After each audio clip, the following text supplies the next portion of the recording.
Waiting while we Gene, I have a question. Sue Reddy here. Congratulations. I saw it on Facebook, but I don't trust Facebook anymore for having accurate. It's not. Oh, he's Gene? there. Okay. Yeah. Could you tell me how one goes about getting the background, Happy birthday. different like wallpaper type things? For you mean Zoom like how I calls? got that beautiful library behind me? Yes. Well, yes. If you go down to the little video camera on the bottom of the Zoom screen, and it's got a little upward caret on the right-hand side of it, and you click that little upward thing on, one of them says, choose a virtual background. And then you that, and you have your choice of some backgrounds to choose. Yeah, thanks for joining us. Okay, thank you. I'll try that. All right. Now, let me see whose mic is on. We've been having a whole series of I just got out of the meeting a little earlier, and it was a little rocky with the host. She kept popping in and out. I can't tell, so. It is. I will admit, this is my first, I don't know if my partners have done this before, but this is my first time doing a Zoom interview for a position. So, and you're our very first guinea pig. I'm Chris Johnson, by the way. Very nice to meet you in person. Okay, we'll do. On the virtual backgrounds, my previous computer did not have enough power to, it wasn't set up and wasn't able to do it. So I ended up buying a new computer. Before I did that, I bought a physical green screen. And I do have that available if anybody wants a physical green screen to do backgrounds on.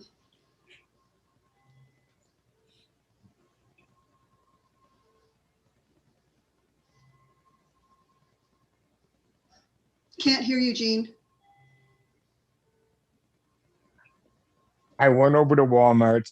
I went to the cloth department and I bought 2 yards of some material that looked like it was the right color for a green screen, brought it home, pinned it onto the wall, worked perfectly. So there's all kinds of surprises in there. Let's see. You can also just,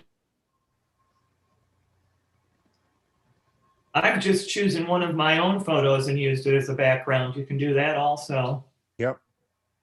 Yep. Because I'm sitting in the corner of a little bedroom office that just doesn't have much but junk behind me. So I put that crazy bookcase up just so I look semi-professional, even though I'm not. All right. We went live. Put one on because I have a window behind me. Yeah. Yeah, and it really messes the light up. And somebody had asked, I'm going to do this just for a second before we start. Somebody had asked about lighting, and I've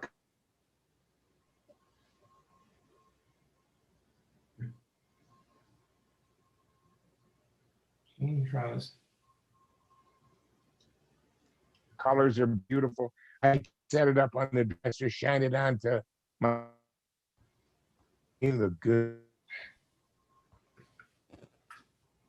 Gene, you're freezing. Yeah, I have an unstable internet connection. I can't help that.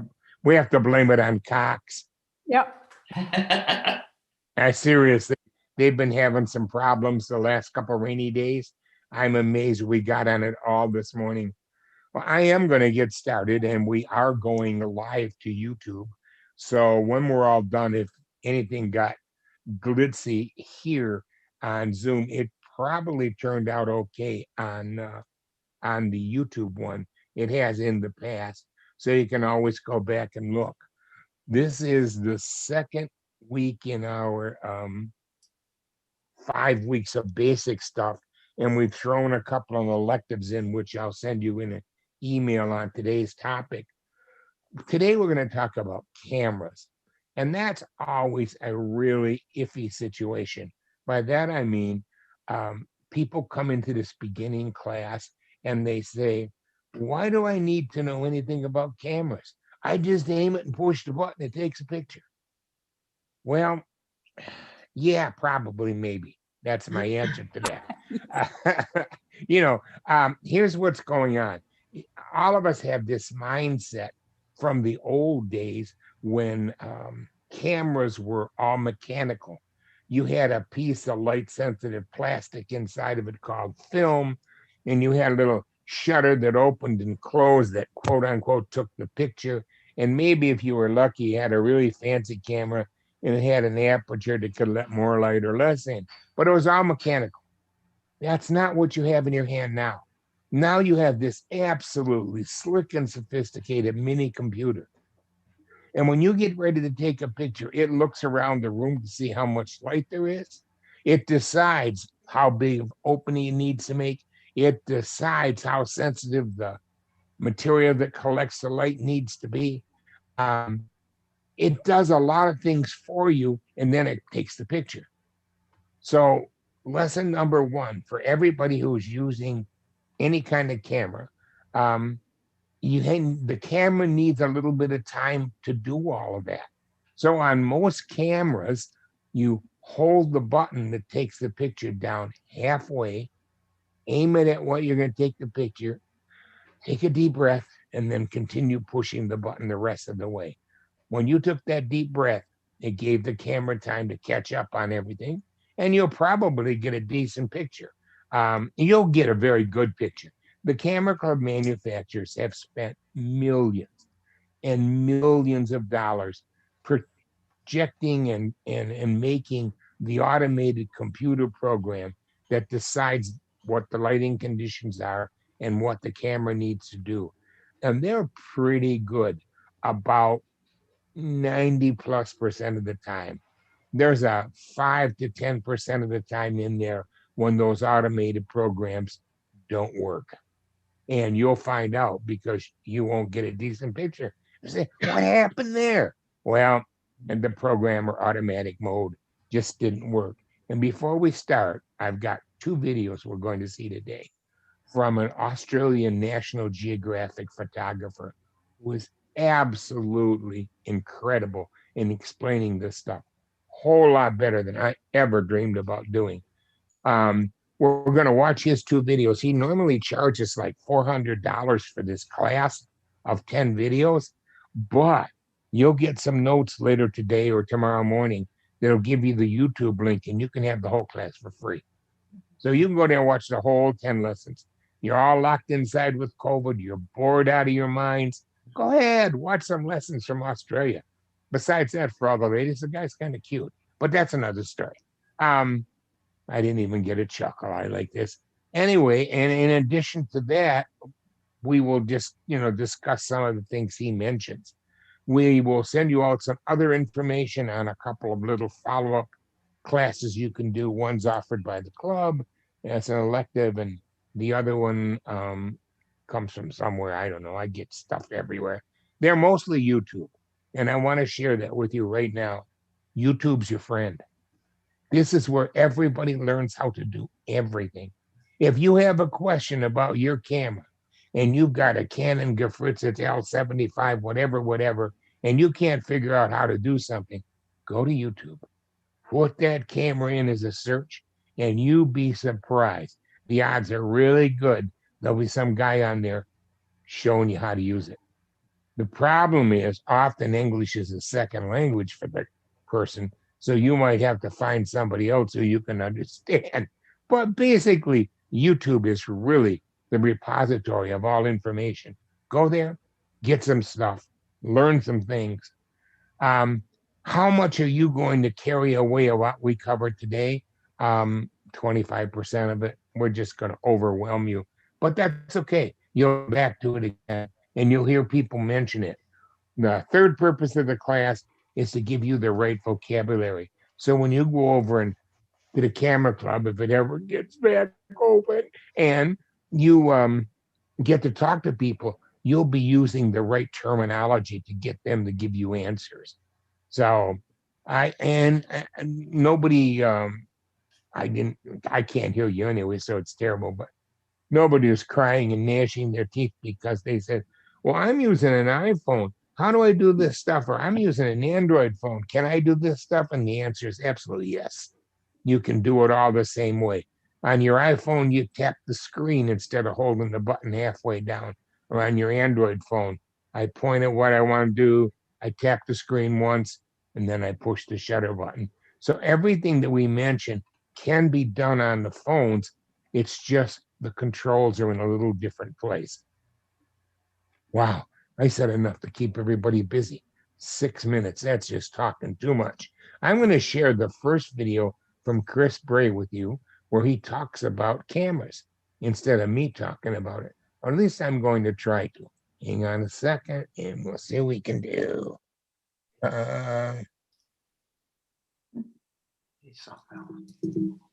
working on it, you guys. I hope I have the right one. If not, I'll close it and we'll get the right one. Oh, here we go.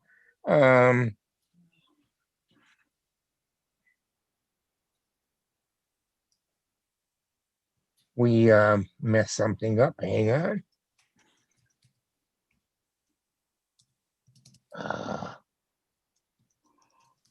Gene, you did tape this, right?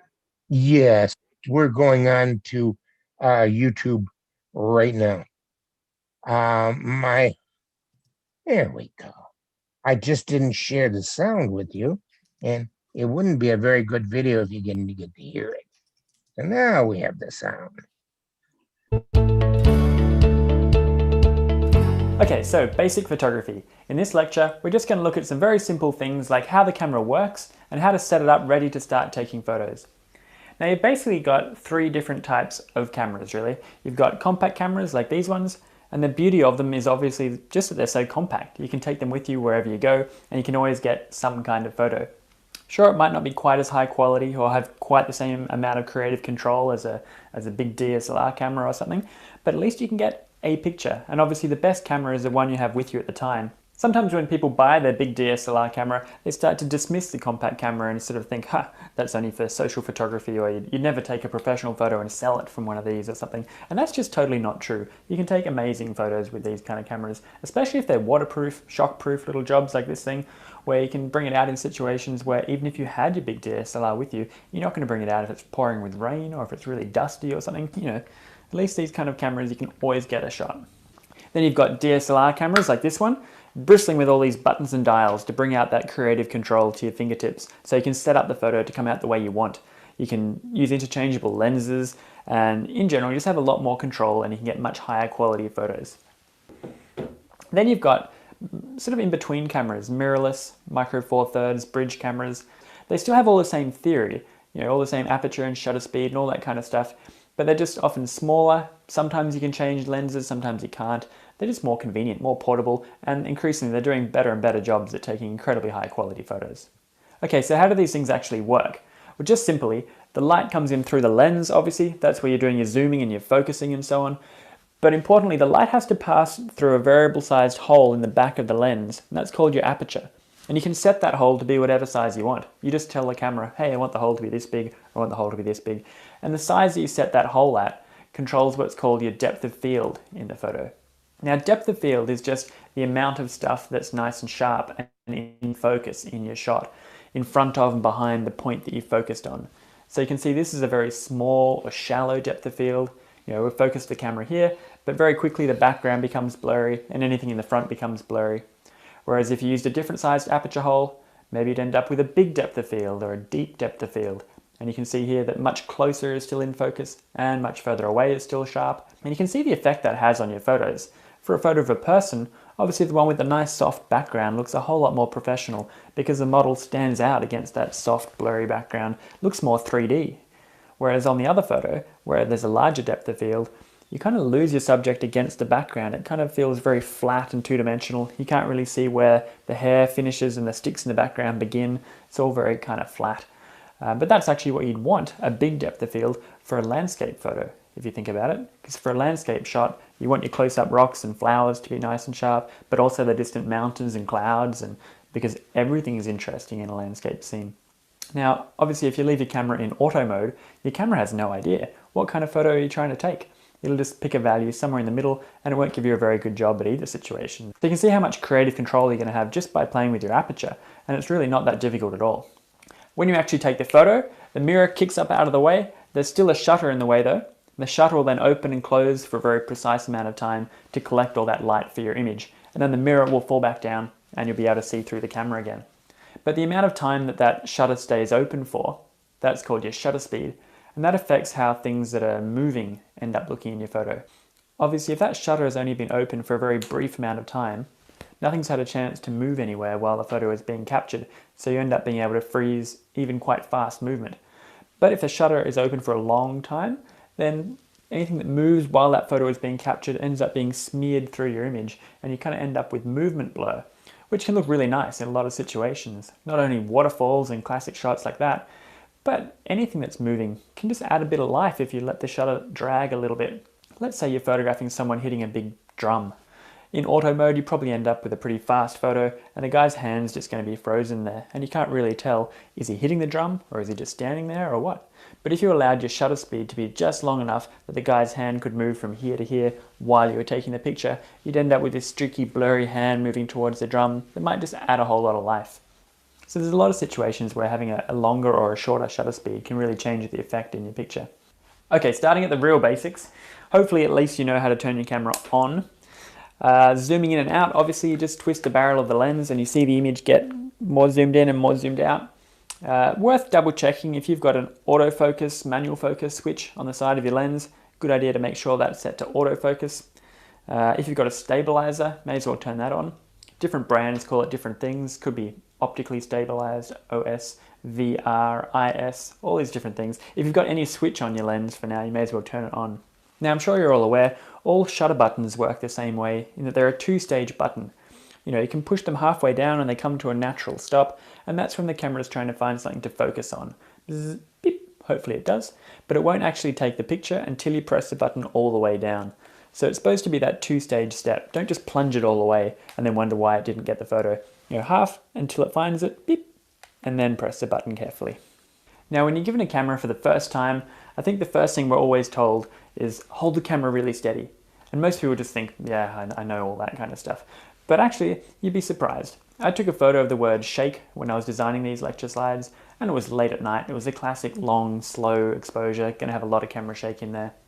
And this was holding the camera as steady as I possibly could, but just doing a few basic techniques wrong, like holding the camera the wrong way, the way I see a lot of people hold cameras. And then this is taking the same photo again, but just doing a few basic things right, like hanging onto the camera correctly. So let's take a look at even how you're supposed to hang onto the thing. With your right hand, it's pretty obvious. There's a giant grip there. You can't go wrong. But with your left hand, you see all kinds of awkward things happening just because there is nowhere really obvious to hang onto it. And people end up just clasping the side of the camera often. And that just means you're pressing all these buttons here without meaning to. But the worst thing is you're not supporting the camera. Your left hand is supposed to be underneath the lens. And in fact, the further out along the lens it is, if it's a big lens, the steadier the shot will be, rather than all the way back here just clasping the side. So your left hand underneath the lens, supporting it. That also means you're able to recompose the shot, zoom in and out all the time. You don't have to kind of change it and then come back and hang on to it, and then that's all very awkward. You should pull your elbows in, that keeps it steady. So if you just hang onto a camera like that, it's able to wobble around wherever it wants to be. But if you pull your elbows in, you've just got a nice inbuilt rest, and it just keeps it really steady. And if you're taking a vertical shot, you should actually have the grip on the top of the camera, not the bottom. Because if you have the grip on the bottom, then your other hand ends up tangled underneath here as well, and you can't get to any of these settings on the top, and it's just kind of top heavy, it's just propped up there like that. But if you have your grip on the top, your other hand comes underneath, you can still put your elbow in your chest, keep it really steady, and you can get to all of your settings at once. Yeah, it means everyone can see you've got a sweaty underarm, but that's kind of the way it goes. Don't do these ones. You know, literally this is up the top, pulling it down, keep it really steady.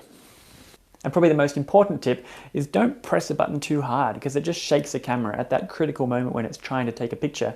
It should just be a case of gently squeezing it until it takes a shot. Obviously, one of the huge advantages of digital photography is that you can now look at the picture as soon as you've taken it and check that it worked out. And if it didn't, you can quickly change the settings and take the photo again before your subject's gone. Gone are the days where you come back from the chemist 2 weeks later and then you're flicking through your photos and then you're like, oh, I had the lens cap on or something.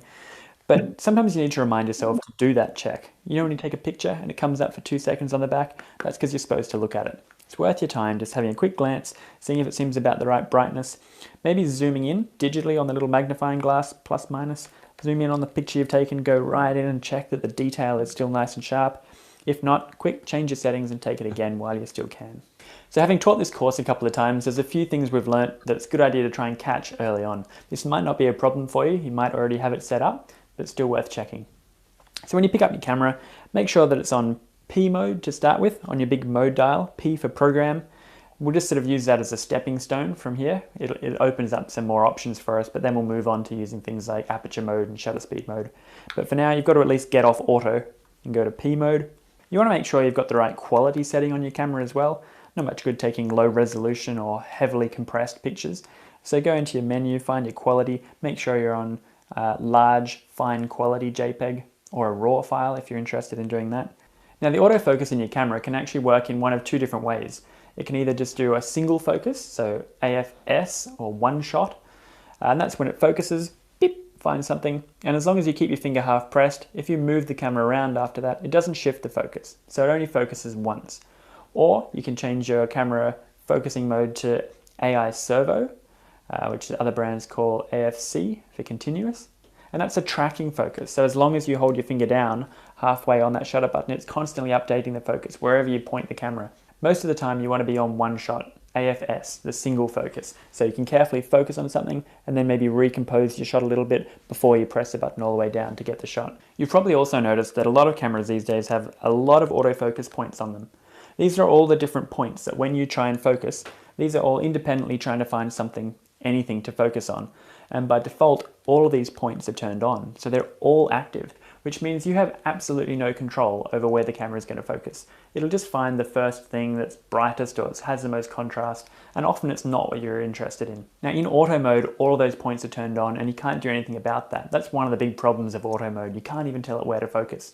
But thankfully in all the camera modes we're going to be using on this course, so that's P mode and anything better than that, you can choose exactly which point to use. And if you just set it to the center autofocus point, that's honestly the most useful point to set it on for 99% of your photography. And then it's very easy for you to accurately choose exactly what you want to focus on. To change which autofocus points you're using, different brands, different things, but Canon has a little button on it there.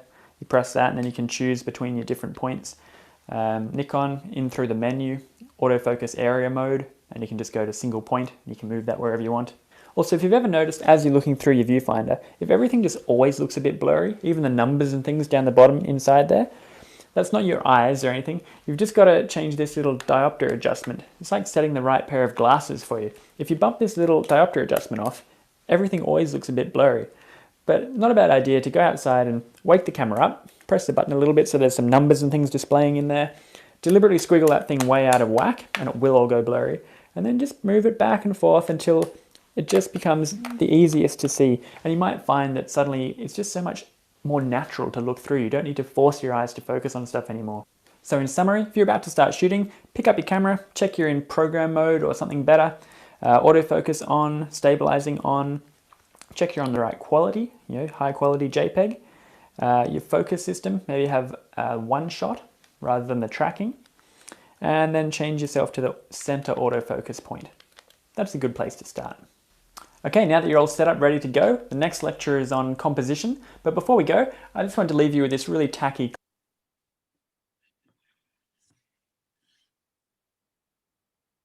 Okay, I brought you back to reality.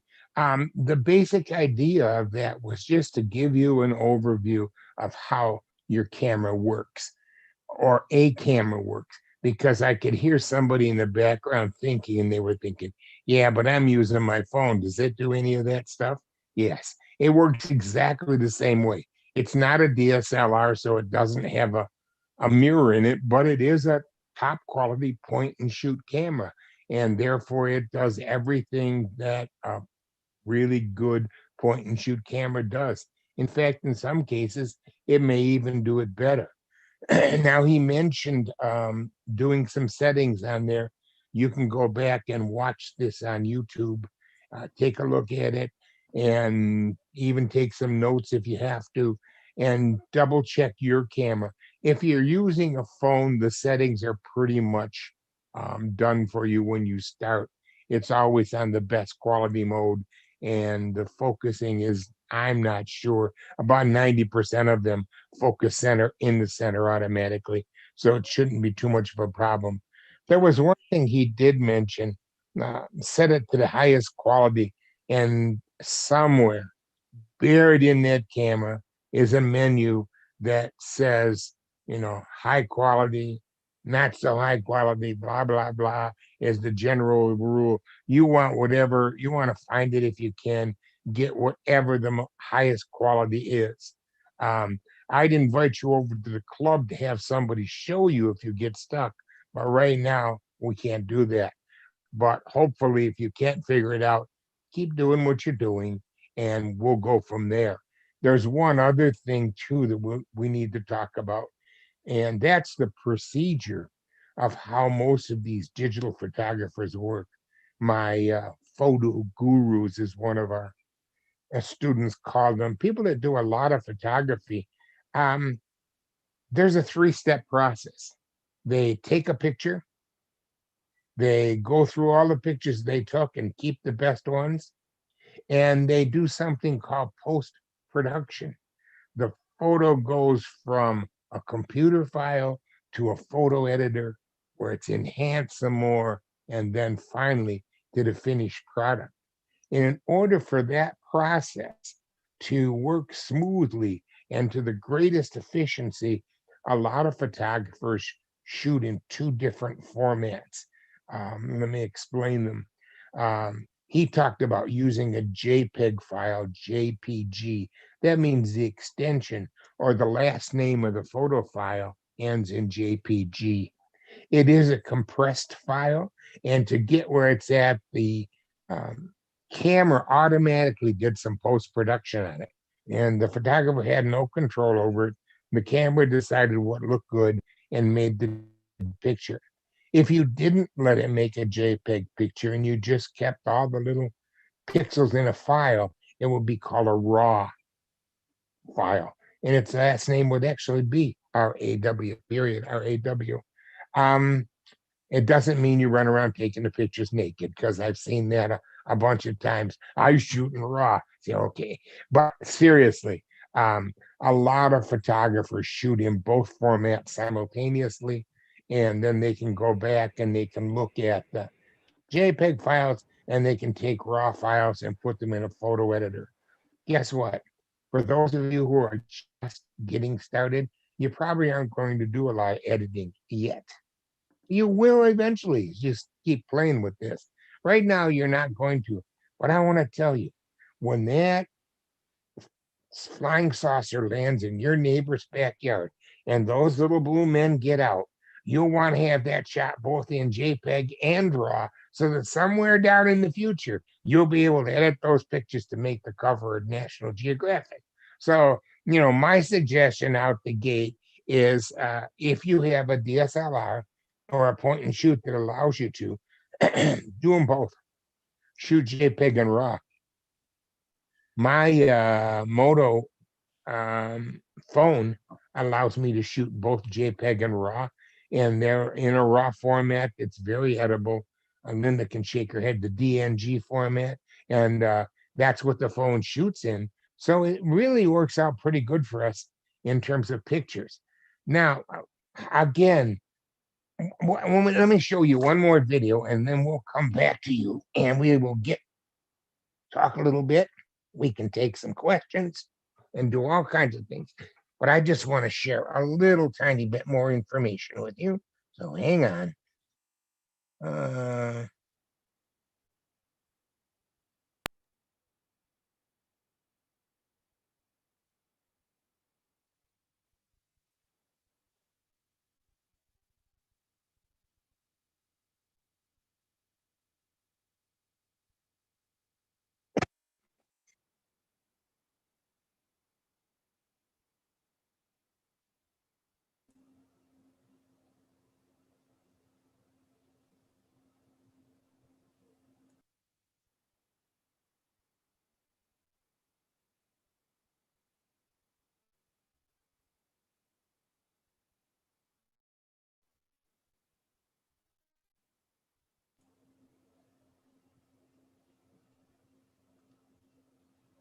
Jean, you're frozen.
Jean, you're frozen.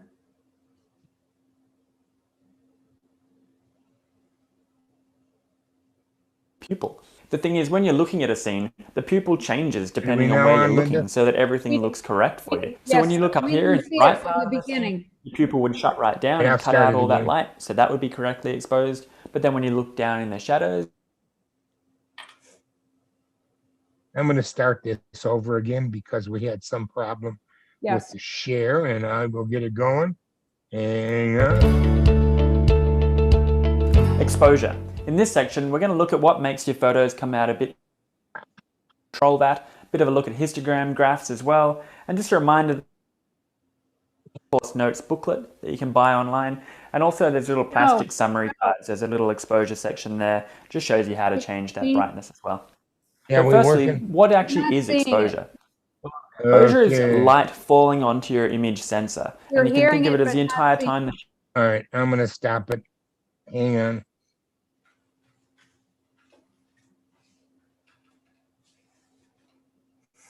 Something going on there. I don't know what. We will get it in 1 second. Hang on.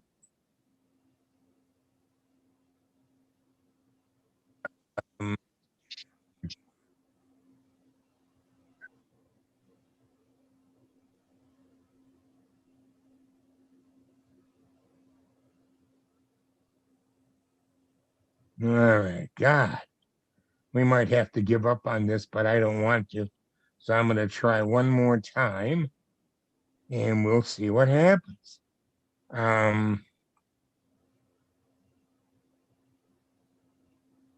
Make sure both the sound and the video are clicked.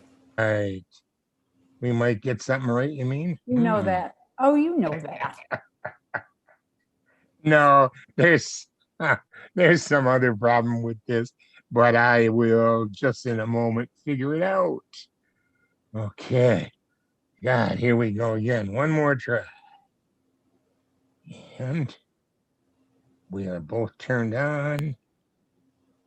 All right, let me know. Is it working? Yes. Okay. exposure. In this section, we're going to look at what makes your photos come out a bit too bright or a bit too dark. How do you control that? A bit of a look at histogram graphs as well. And just a reminder that this is all covered in the exposure section of the course notes booklet that you can buy online. And also there's little plastic summary cards. There's a little exposure section there. Just shows you how to change that brightness as well. But firstly, what actually is exposure? Well, exposure is light falling onto your image sensor, and you can think of it as the entire time the shutter is open, more and more light is landing on there, and it's just collecting more, and it's getting brighter and brighter. And hopefully when the right amount of light has gone in there, your photo finishes and you end up with perfect exposure. Obviously half the time that's not what happens, and you end up with incorrect exposure. So underexposed, just not enough light got in there yet, and everything's come out looking too dark. Overexposed, too much light got in there, and everything just comes out looking too bright. Correct exposure, just the right amount of light. But the problem can be that by the time you get, this part of the photo looking correctly exposed, some other part will still be too dark or too bright. And that's caused by what's called a contrast limitation. All cameras have this problem where they can't see into the bright and into the dark at the same time. So you've got a situation like this one perhaps, where we've got the foreground having correct exposure, but by then those background rocks in the brighter sun, they're now massively overexposed. And you go, well, that doesn't look any good. Maybe we'll set the camera up to get correct exposure for the background. But now, of course, the foreground is too dark, and there's nothing you can do in the one picture to fix that up.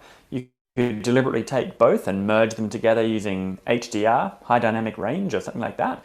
There's just nothing you can do to get around that problem of really harsh lighting having such a big difference between being in the bright and in the shadow. But the thing is, when I was standing there looking at that view myself, it looked great. And then you get a picture like that back, and you're left wondering, what is wrong with the camera? It's not particularly that the human eye has some incredible ability to see into the dark and the bright at the same time. It does have a better contrast range than a camera, but still the main thing to remember is that the camera has that variable sized aperture hole in the lens, and your eye has exactly the same thing in your iris or your pupil. The thing is, when you're looking at a scene, the pupil changes depending on where you're looking so that everything looks correct for you. So when you look up here in the bright part of the scene, your pupil would shut right down and cut out all that light, so that would be correctly exposed. but then when you look down in the shadows, your pupil would open up and let more light in, and then the shadows would look correctly exposed. But the thing is, you remember when you looked up to the top, that's what it looked like, and when you look down in the shadows, that's what it looked like. You're kind of just building up a mental picture of the world that seems wonderfully exposed wherever you look, but it's because it's changing a lot. Of course, with a camera though, you're stuck with the one setting for the entire shot, and there are just going to be some bits that are so much brighter that they become overexposed or underexposed, and there's just not a lot you can do. You've just got to remember that cameras can't cope well with scenes that differ too much in their brightness. So really strong lighting, like midday lighting, that's why it's such a bad time to take photos, because the difference of the side that's in the sun and the side that's in the shade just next to it, it's a million times different, and the camera just can't cope. You're going to end up with black shadows or overexposed highlights. So collecting the right amount of light, you can think of it as a volume of light you've got to get into your camera somehow, and it really doesn't matter whether it all comes in at once or if you just gradually let the light trickle in, as long as at the end of the shot you've collected that same total volume, because that total amount of light is what determines how bright your photo is. That brings us to this useful little analogy. This is the size of your aperture hole here. If you make that a really small hole, obviously the light can only gradually trickle in, and it takes the camera quite a long time to collect the amount of light it needs for that correctly exposed photo. So you typically have quite long, slow shutter speeds associated with those tiny little holes. Conversely, if you open the aperture up to a really big hole, like that, the light's able to rush in very quickly, and you typically have quite fast shutter speeds associated with the large aperture holes. That makes sense to that level. But the key thing to realize here is that both of those photos are correctly exposed. They both look exactly the same in terms of brightness, but they're creatively different due to the effects of having different shutter speeds and different apertures. So for any given scene, there's actually a huge range of values you could choose, a whole bunch of different aperture shutter speed pairs that will all end up with correct exposure and the photo will look fine, but you get to choose whether you want long shutter speeds or fast shutter speeds or big aperture holes, small aperture holes to get the creative effect you want. Like if you wanted a really fast shutter speed to freeze an eagle coming past, well, you can just tell the camera, hey, I want 1,000th of a second for the shutter speed. And the camera will work out and go, gee, I've got to get all that light in 1,000th of a second. I'm going to have to open up that aperture hole really big, and it'll work out the size of the hole and set that for you. Or maybe you're interested in a long, slow shutter speed, like of a waterfall. You want to see all that flowing movement. So you could just tell the camera, hey, I want a 1-second photo. And the camera will then work out that it's going to have to let the light come in slowly through a little hole, and it'll set the size of the hole for you. Or maybe you're not interested in shutter speed at all. You want a particular aperture. We'll learn in another lecture about how the actual aperture links into what's going on with your depth of field. But for now, let's just say you wanted, this much aperture. So if you tell the camera to make the aperture hole that big, it'll then work out the shutter speed has to be this long to go with it. You don't need to try and balance these two things yourself unless you're in manual mode or something, and there's almost no call for that. Unless you're in a studio or a few other things, there's a bit of a misnomer around that, to be a real photographer, you need to use manual mode. Just completely not true. So how do we actually start to shift this balance? How do we unlock some of that creative potential from the camera? Well, yep, that's when you've got to step out of auto mode. So P mode or program mode, that's one step up from auto mode. And as you'll see, that starts to unlock some creative options for us. We'll use this mode as a stepping stone, and sooner or later we'll end up not using P anymore. We'll just start using either aperture or shutter speed, depending on what you're interested in. Now in program mode, when you go and take a picture, the camera automatically suggests a particular aperture shutter speed combination for you that it thinks is about right. Interestingly, it's exactly the same set of values it would have given you in auto mode normally. It's just that if you wanted to, in P mode, if you're brave enough, you're allowed to start scrolling away from those default middle values and try and choose something more creative. So as you scroll one way, you might find that the aperture hole is getting smaller, and because it's getting smaller, the shutter speed will stay open longer for you. Or if you scroll the other way, the aperture might be getting bigger, and therefore the shutter speed gets faster, but it's still giving you the same total amount of light in the end.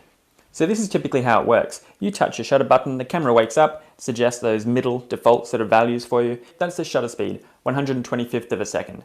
And over here, that f4.5, that's the size of your aperture, but we'll learn later on about what that actually means and how that links to your depth of field. But as you scroll around now, you find that the aperture hole is getting smaller, and because the hole is getting smaller, the shutter has to stay open for longer and longer, so we're still ending up with the same total amount of light. So the brightness of your photo is not changing, you're just choosing how you want that light to come in and having different creative effects now for different apertures and different shutter speeds. Now the great thing about P mode is you're entirely safe. It won't let you scroll off the edge of the earth and start getting incorrectly exposed photos. It'll always keep you within certain limits. Either a shutter speed limit, you'll find the fastest photo your camera can probably do is about 4,000th of a second. Some cameras can do 8,000th of a second, but that's a physical limit. The camera just can't take a photo quicker than that. So if you were scrolling around and got to 4,000th of a second, you just wouldn't be able to scroll anymore. Fair enough. Or if you're going the other way, the slowest, longest shutter speed most cameras can do is 30 seconds. You can take a longer, 2-hour star trail photo, but to get longer than the 30 seconds, you do need to start plugging in external devices. More commonly though, you're going to come up against an aperture limit, because whatever lens you've stuck on the camera, the aperture hole can probably only open this big or go down this small. So you'll be scrolling around and your F numbers will just stop. Fair enough. So how does your camera work out how bright you want the photo to be? Well, it's actually very simple. Inside here, there's a thing called a light meter. And when you half touch your button, and it's trying to find something to focus on, it's also looking at how bright the world is out there. And it just decides how much light it needs to collect to give your photo on average mid brightness. Halfway between being totally black and underexposed or totally white and overexposed, just on average mid brightness. But a lot of cameras have different metering modes in them, matrix metering, evaluative metering, and so on. All those things are doing is just telling the light meter which part of the photo to look at, which part will come out being mid brightness or whatever you tell it to be. So let's take a look at the one that I recommend you use, which is for a Canon evaluative metering, or Nikon calls that matrix metering. Now that's where the light meter is looking at the whole picture overall and making sure it comes out mid brightness or whatever you tell it to. Now that actually works out quite well for most photos because your typical scene actually has about as much dark stuff as it does bright stuff, and on average it's mid brightness. But of course it's not going to be perfect for every situation.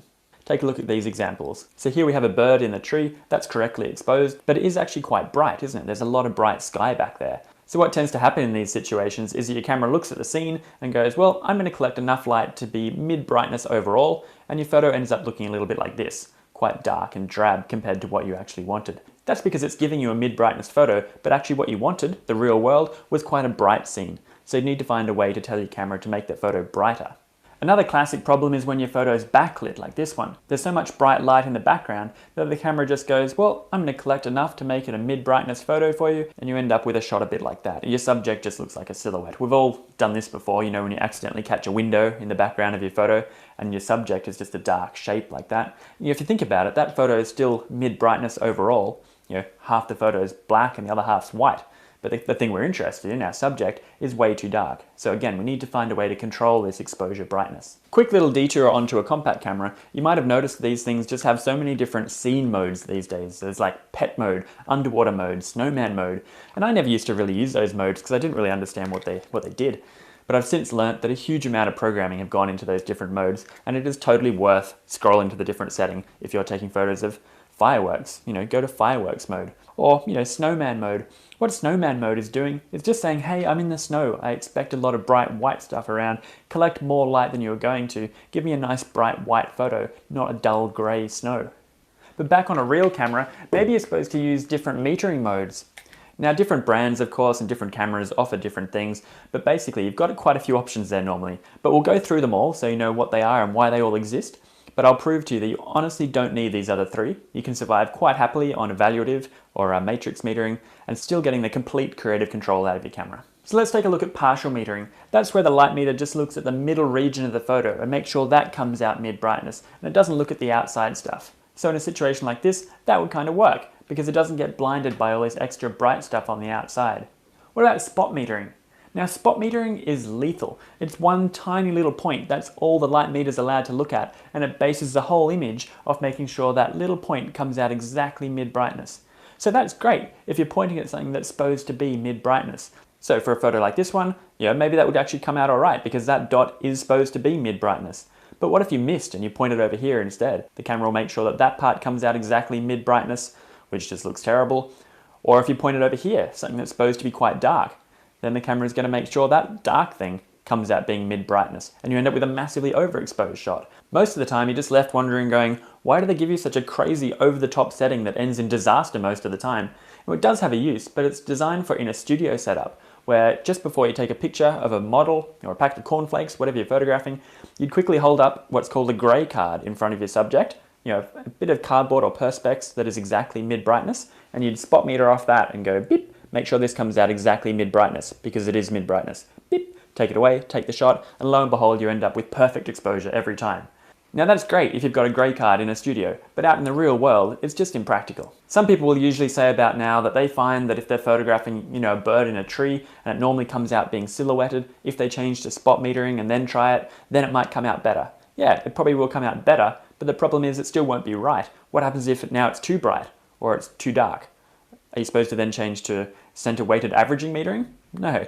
There's a whole system in your camera, everyone's camera, designed to help you control your exposure. Plus minus brightness, exposure compensation. You've all seen this little slider indicator before. It's often on the back of your camera, even inside the viewfinder when you're looking through. It's really important.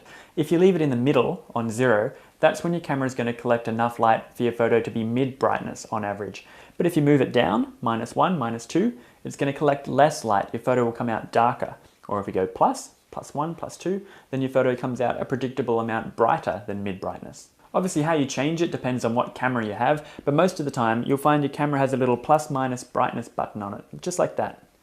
Don't get confused by one that looks like that, a little plus/minus brightness with a lightning bolt next to it. That's changing the exposure of your flash, something totally different. But you're just looking for a little dedicated plus/minus brightness button. You'll have to press that button in and keep it held in while you scroll one of these wheels, and then you'll find that little marker will move up or down, and then wherever it is when you let go, it'll stay there. And the next photo will be really dark, and so will the next one. In fact, even if you turn your camera off and pull it out again next week and take a picture, it'll still be on -1 or whatever you put it on. So you've got to get in the habit of checking where you put it. For some other Canon cameras about halfway up their range or better, you don't have to press and hold some awkward button in while you scroll.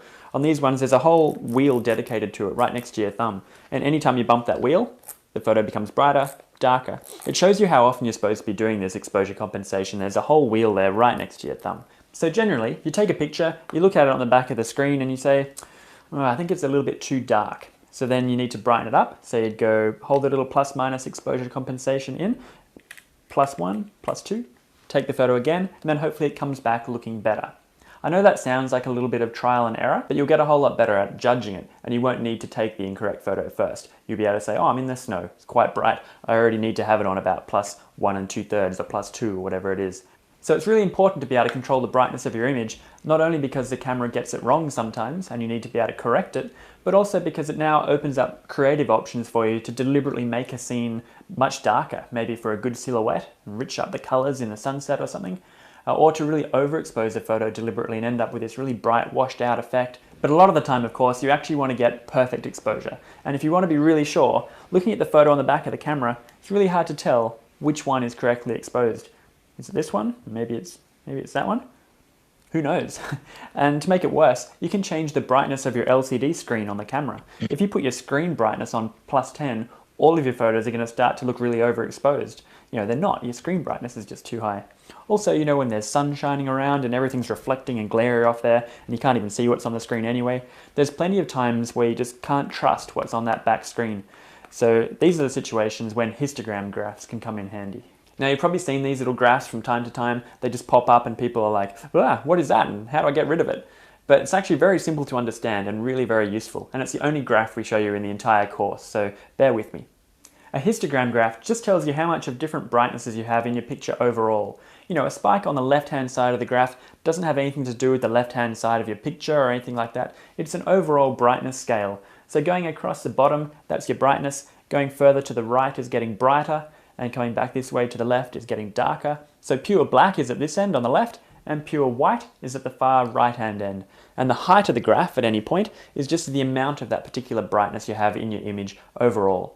So we can look at this one and say, well, how much black does this photo have?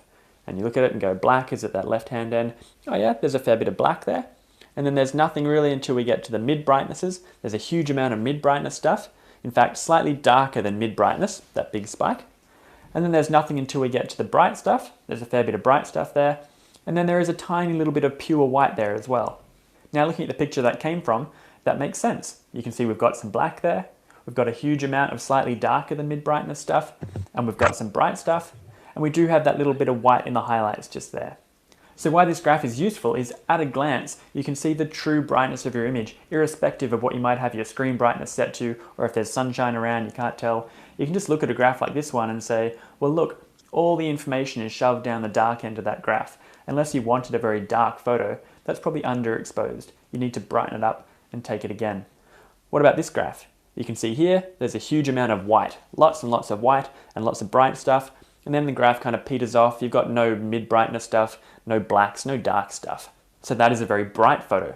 So unless that's what you wanted, that's probably an overexposed picture.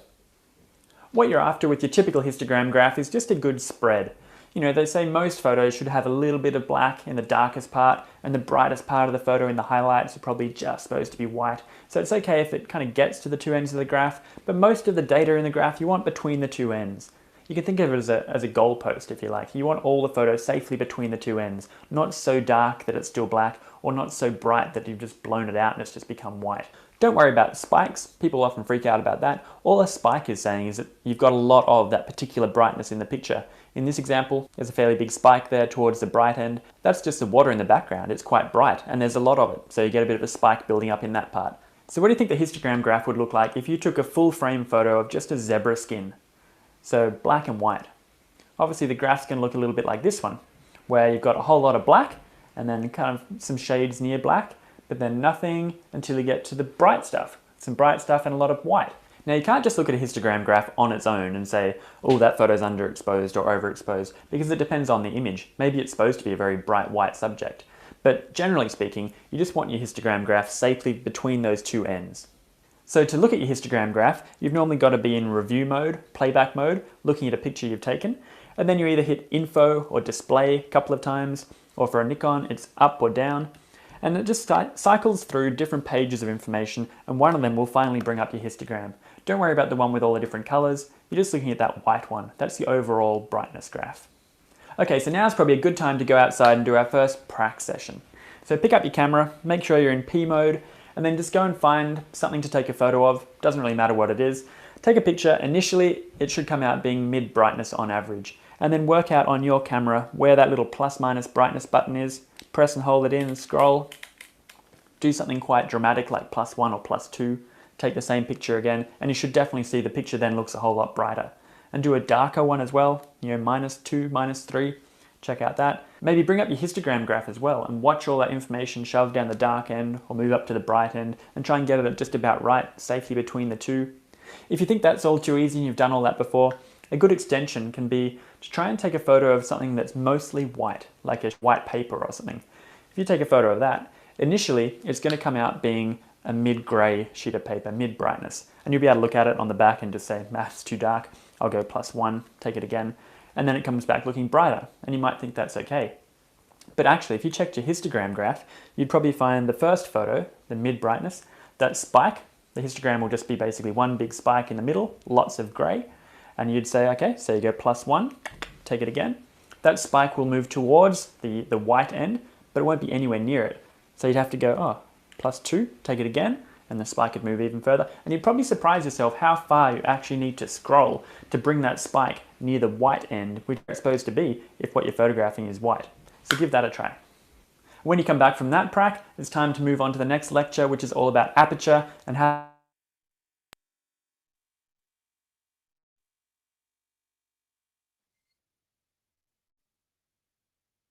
All right. I'm going to stick a chat room up. And let me share some quick information with you. First of all, I have no idea what kind of camera you're using or what you're doing. So I have to ask questions. I'm just internally curious. First of all, what kind of camera are you using? I'm going to do a poll up and you can answer the question individually. What kind of camera are you using? A point and shoot, which is a DSLR. I got lots of iPhone, Androids, phones, Premiere. Good. I've been picking up, and we'll let that poll run in the back for a couple minutes as people add them up. It just gives an idea of what's going on. All right, look at that. Most of you, I see lots of DSLRs, which means information at you today, probably enough to make you and make your head go spinning around and around. And that wasn't the intent. If you remember at the beginning, I told you I expected that most of us would retain about a quarter of what we threw at you today, and that's fine. What do you need to do right now to get better at using camera, to get growth out of this class? What you need to do is, if you're running a DSL, put it on program and go out and do the 100 pictures. I'm dead serious. Go shoot some of them and shoot some close-ups, shoot them far away, shoot some portraits, shoot a bunch of stuff, and then sit down, all of those pictures over, files over onto your computer and look at them. How many of them are acceptable? You now, if you program what I told you earlier, about 90 of them will be probably great. And then there will be a few that won't. So somebody had a question, I'll get to that in a few minutes.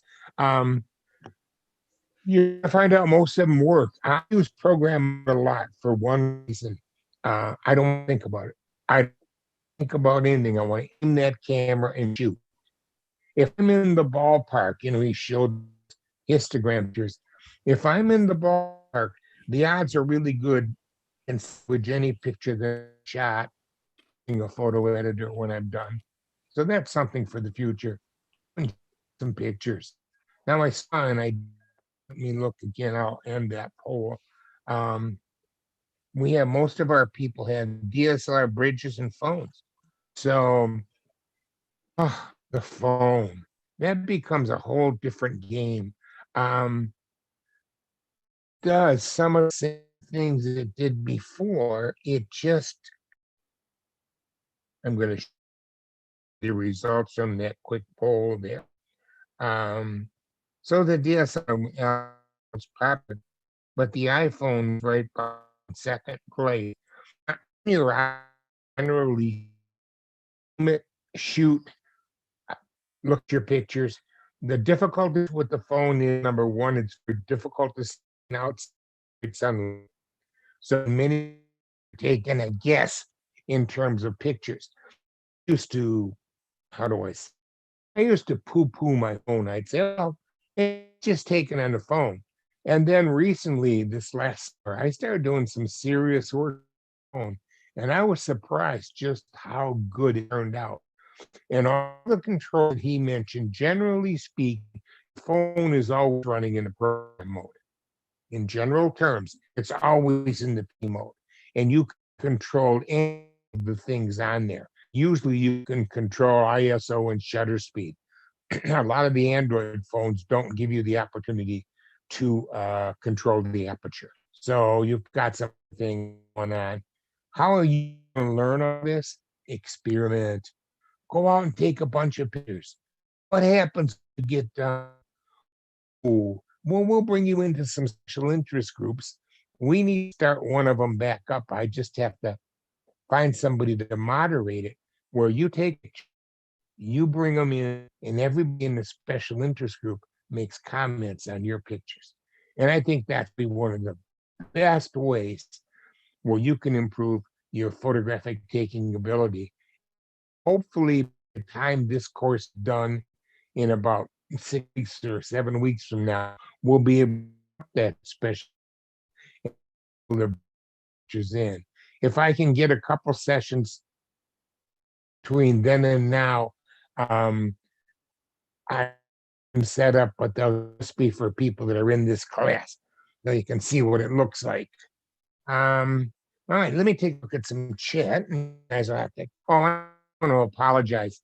We all are learning how to use Zoom, and while showing those videos, I was actually pulling the videos in YouTube and then re-showing them to you. So it got a little difficult to find things, but generally it worked. You can see what my chat says.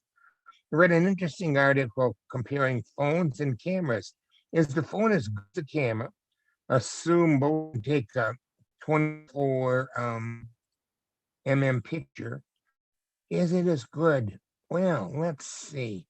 Mind the sensor in the phone is much smaller. Is there a big difference? That's why, and I'm just reading this. Well, let me put it to you this way. This is touchy. Depends on what to do with the final product. My phone wouldn't take anywhere near as good pictures as my Canon DSLR. The same picture on both faces. And then I tried to come up to 1114 or 1315, and the phone didn't blow up quite as well at 13 by 8. It was starting to get a little far. My phone is 12 mils. My Canon camera isn't a whole lot more than that. So I decided it was probably because the Canon camera had a chip inside of it to take the picture. It was probably the size of my thumbnail or half the size of an old 5mm frame, while the phone had this little bit tiny one that probably isn't much bigger than a quarter of a postage stamp. So I forwarded the camera picture into a post editing program. Now you can use Photoshop and you can use Affinity. And I changed the size of the picture. And I have more pixels, and I thought to see what happened. Picture was gorgeous. Made it 13 by 18. So the phone has some limitations with on-question. You just have to get used to it. But you can some pretty decent pictures on the phone. I've taken a couple pictures. I want to send them to my friend Indiana. I don't know what they took the pictures on. That's Kimberly Holmes. If you took it on your phone, it's really easy. If you took it on your computer, you attach it to an email and send it on. Let me go back to that.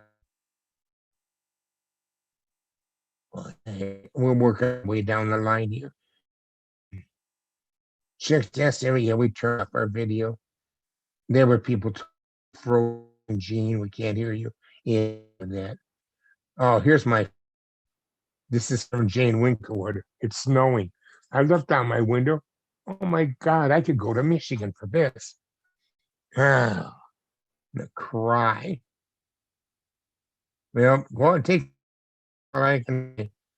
Is anybody having trouble finding CF cards for their older DSLR cameras? You can try to Amazon. Everything I own on Amazon. And so I don't know. You know what I'm going to do? I'm going to look right now in a split second for you, but I definitely go to Amazon.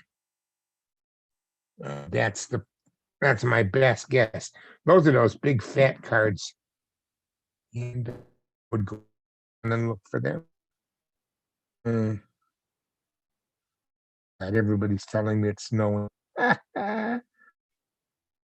Taking a couple pictures. She's going to snow to Indiana.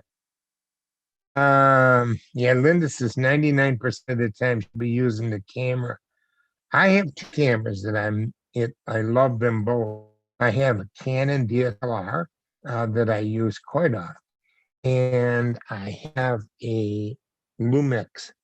It's really a very thin shoot camera, and beautifully because it's got this gorgeous lens, and it works really well on program, and I don't have to think. Just that bear is about to eat me, I can be a button and I know when they find me, just will all come out. So I'm kidding, it's not bad. One more whole question I want to ask you guys. Excuse me. I'm going to try this one more time. Here we go. What I want to do is I want to ask one more poll question from you guys, but it looks like I'm not going to be able to do it. Let's see. Oh, here we go. I just want to know, is this your first time? Are you a new Camera Club member? And have you taken this big 10-week class before? We offer this class every year, and what we note is that we have members who take over and over again, which must lead me to believe we don't. If people have to take it over again, I'm just kidding. I'm watching this come up on the screen. I'm going, oh my God. Lots of, Ah, lots of yeah, people take it more than once. yeah. I teach it more than once because nobody else will do it. That's sad, isn't it? Yes. Next week, we're going to talk about cameras on phone. And we're going to hope never done before. We're going to breakout rooms. We'll have 2 rooms in the Zoom meeting. And after we get started, those of you with iPhones will go to one room. And those of you with Android phones will go to the other. And if I set this up right, and I got to look, then we should be good to go. And I think we are. I'm going to send all of you a note today for this class, and the is going to links for next week, have for this, and everything else you need to know. We're looking pretty good. I can't think of anything else. If you had any questions, if you had any questions, feel free to email me. Because sometimes people can't think of one when we're doing the class, and then afterwards, God, I had about that. I'm generally familiar with a Canon DSLR. That's what I use primarily. And before we go today, I really want to give you guys a little bit of a push to do something. If you want to see what other people are doing and just get some creative ideas, please go to one of the SIGs or more of them. See what's going on. Sit in the background. Is that your dog again? No. Go sit in the background and watch. Monday mornings is multimedia at 10 o'clock. Tunes at 30 is photo art and studio. Thursday morning, Lynn has it's a Photoshop SIG called What I Can Do with This Picture. So take a look and kind of just drop in on one of the SIGs and see what happens. You'll get some ideas. And then we'll do cameras, and I think week afterwards, and then you'll be experts. Go out and shoot some pictures. I'm going to harp on and you're going to hear me again. Get Every pictures time of the snow. Pictures of the snow. That's exactly what I'm going to do in about Very 2 much minutes. so. Snow It's on the snowing cactus.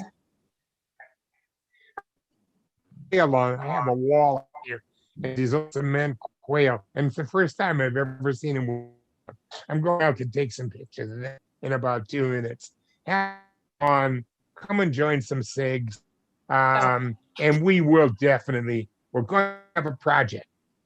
I'm going to ask everybody to participate in. It can be something you want to do. And if you can't, I'm going to twist Linda's arm, and we're all going to give her a couple of pictures, and she's going to put this gorgeous slideshow together. Oh, I can do that. Sort of scavenge from the beginning class. Anything you want.